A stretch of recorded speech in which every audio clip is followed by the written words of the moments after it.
Now, before you ask, no, I didn't just stick my dick inside of a electric socket and get zapped so much that my hair floofed up like a Super Saiyan from Dragon Ball Z.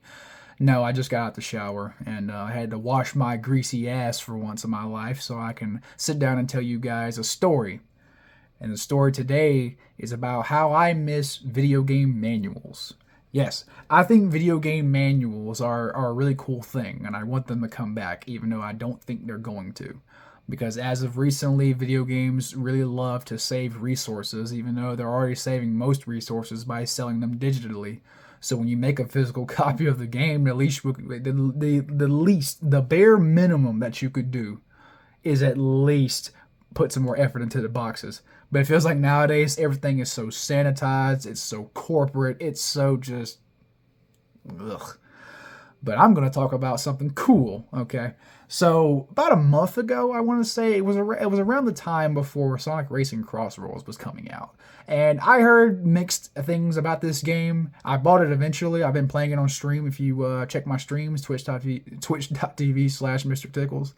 But I originally was not going to buy this game. I was actually going to wait for a while, especially when it went on sale.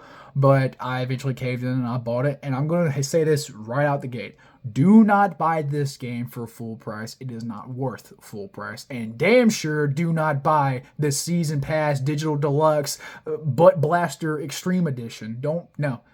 Wait till it goes on sale, maybe around $50, $54 maybe, or maybe even $40. It's worth the price then. But I don't think any racing game out there, unless it's like fucking a big series, should be costing $70. And damn sure don't pay $80 for Mario Kart, but that's a whole different can of worms.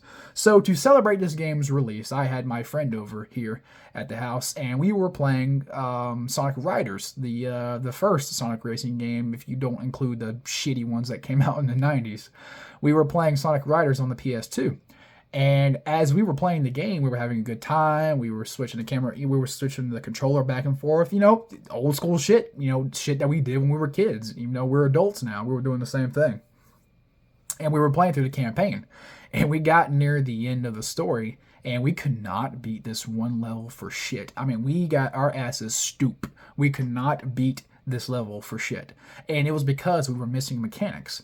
So I did something that most reasonable people probably would have did back in the day, and I opened the game manual, and what are the odds that the game manual actually told me what I needed to do?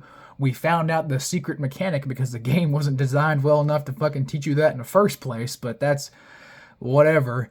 But the game manual actually provided useful information that I was able to use without sourcing the internet. It was just a good old thing. I mean, that kind of stuff is cool to me. I sound like an old man. I sound like a broken record because I know people have probably been saying, I miss cartridges from back in the 90s. I wouldn't say all of that now, but I do miss when video games had cool packaging. And I'm going to show you an example because, matter of fact, I actually have the game sitting right here on my desk. Sonic Riders for the PS2. I don't remember when this game came out, but I know it's old as balls. And when you open it and you check the manual, I mean, this sucker is thick. Look at that. This sucker is thick, dude. And when I sourced it, not only did I find out that this game had the mechanics that I was looking for, guess what else it had? It had character bios. Look at here. Artwork and character bios. The story. It tells you the story. Look at that. It gets you excited if you were a kid and you bought this game for the first time and you get to get home and you get to play it. I mean, this kind of stuff is really cool to me, man. And it shows me that I think developers put in way more effort into their manuals back in the day. Now, it could have been because the internet wasn't as prevalent or strong as it is nowadays, because that may be a factor. But I don't believe the baloney of they're trying to save up resources. That don't make any sense to me. As a matter of fact, before we continue, I actually have another copy of a game that you might recognize if you've played the PS2 before, GTA 3. Oh yeah, now this is a classic right here. Now what's interesting about what Rockstar did for this game was that not only did they have a manual that was also pretty thick, but it was more like a brochure for what you were getting yourself into. So when you open the manual and you go to, remember the first, second, or third page, immediately you're thrown into a brochure like you're visiting Liberty City for the first time. Like, this shit is cool to me. Like, I really do think this is, like, so cool to me. It tells you about transportation, by the train, by subway. You know, it's a literal brochure to tell you, welcome to Liberty City, you're about to get robbed or some shit. You know what I mean? Like this kind of shit is so cool to me, man. And this is why I cherish physical media, and why I feel that in the future we're not going to have physical media anymore. And I got some more examples over here. But I feel like physical media is dying, and I don't want that to happen, especially for video games, because movies, in my opinion, can be salvaged. Video games cannot. You know what I mean? Music can be salvaged, movies can be salvaged, TV shows can be salvaged. There's something about video games specifically and how they're made. They can't be salvaged. There's been a lot of games that have been lost to time due to what is happening currently in the industry, or what has been happening for a very long time in the industry, and I'm afraid that it's going to continue this trend, because when you own physical media, you actually own a copy of the game. Now, you don't actually own the game, but you own a copy of the game, which allows you to preserve it, keep it, share it to a friend, whatever. So when all the lights go out one day, like maybe the internet, for example, you can still plug up your console and play the game.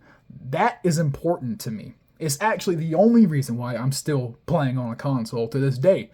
Now, I don't primarily play on my console as much as I used to. I mostly stick with PC gaming, with like PC games, because the freedom that you get.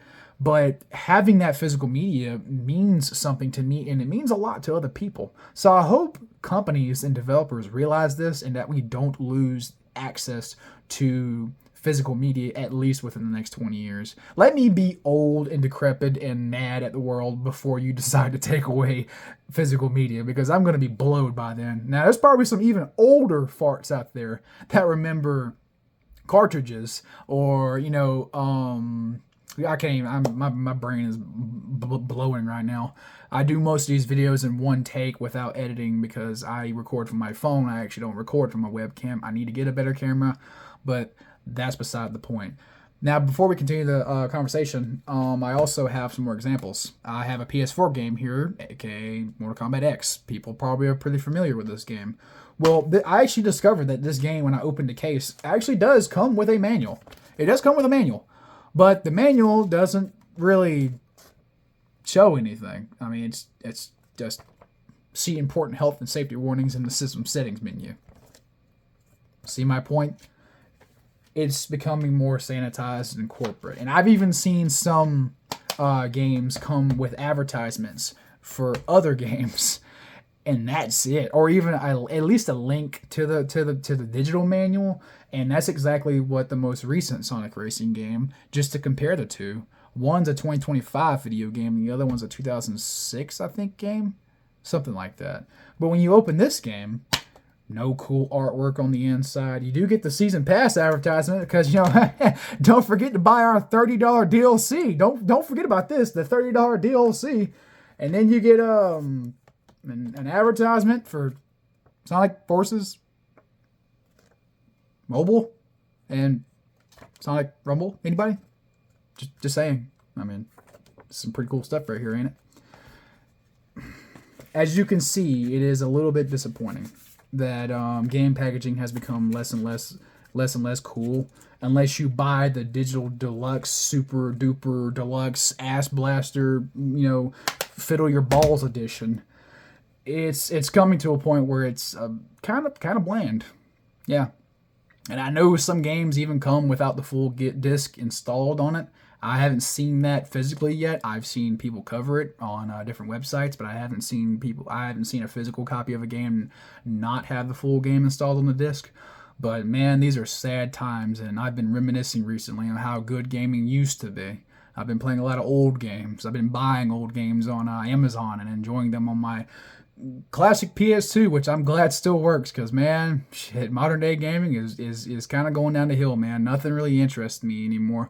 Next year, I'm a little excited because of GTA 6, because I love Rockstar, and I love Rockstar games in general. And there's also another Sonic game coming out next year, so I'll be excited for that. But other than that, man, shit is going downhill. But yeah, that's about it. See ya.